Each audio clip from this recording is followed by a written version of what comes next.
देव उठानी एकादशी व्रत कथा शुरू करने से पहले आप इस चैनल के साथ बने रहने के लिए चैनल को सब्सक्राइब करें। आपका एक सब्सक्राइब किसी की बहुत मदद कर सकता है। चलिए व्रत कथा शुरू करते हैं। प्राचीन काल में एक राजा के राज्य में एकादशी के दिन सभी लोग व्रत रखते थे। किसी को अन्न देने की मनाही थी। एक दिन दूसरे राज्य का एक व्यक्ति राजा के दरबार में नौकरी मांगने आया।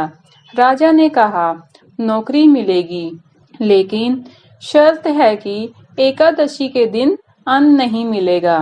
नौकरी के लालच में उसने शर्त मान ली। एकादशी के दिन उसने भी फलाहार किया, लेकिन उसकी भूख नहीं मिटी। उसने राजा से कहा, उसे खाने के लिए अन्न चाहिए, फल से उसकी भूख नहीं मिटेगी, वह भूख के मारे मर जाएगा। तब राजा ने शर्त की बात याद दिलाई, फिर भी वो नहीं माना। तब राजा ने उसे चावल, दाल, आटा आदि दिलाया। वह रोज की तरह नदी में स्नान करने के बाद भोजन बनाने लगा। खाने के समय उसने एक थाली भोजन निकाला और ईश्वर को भोजन के लिए आमंत्रित किया। उसके निमंत्रण पर भगवान विष्णु पीताम्बर में वहां आए और भोजन किया। भोजन के पश्चात वह वहां से चले गए। फिर वह व्यक्ति अपने काम पर चला गया। दूसरे एकादशी के दिन उसने राजा से कहा, उसे खाने के लिए 2 गुना ज्यादा अनाज दिया जाए।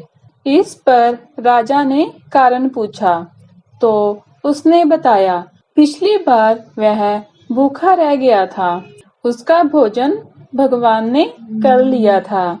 ऐसे में उतने सामान में दोनों का पेट नहीं भर पाता।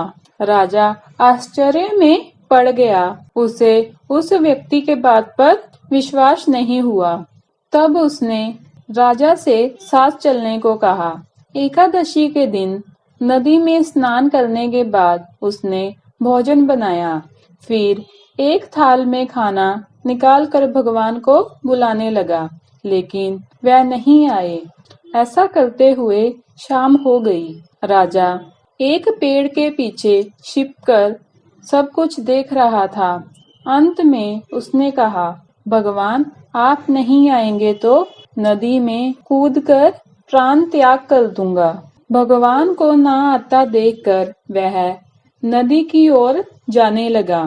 तब भगवान प्रकट हुए और उसे ऐसा ना करने के लिए कहा। भगवान ने उस व्यक्ति के हाथों से बने भोजन को ग्रहण किया। फिर वह अपने भक्त को साथ लेकर अपने धाम चले गए। राजा को इस बात का ज्ञान हो चुका था कि आडंबर और दिखावे से कुछ नहीं होता।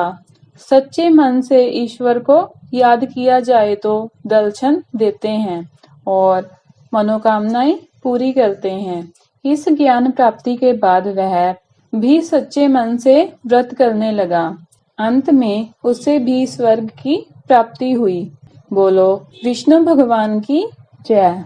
कथा अच्छी लगी हो तो वीडियो को लाइक करें और चैनल को सब्सक्राइब करें। कमेंट बॉक्स में जय विष्णु भगवान जरूर लिखें।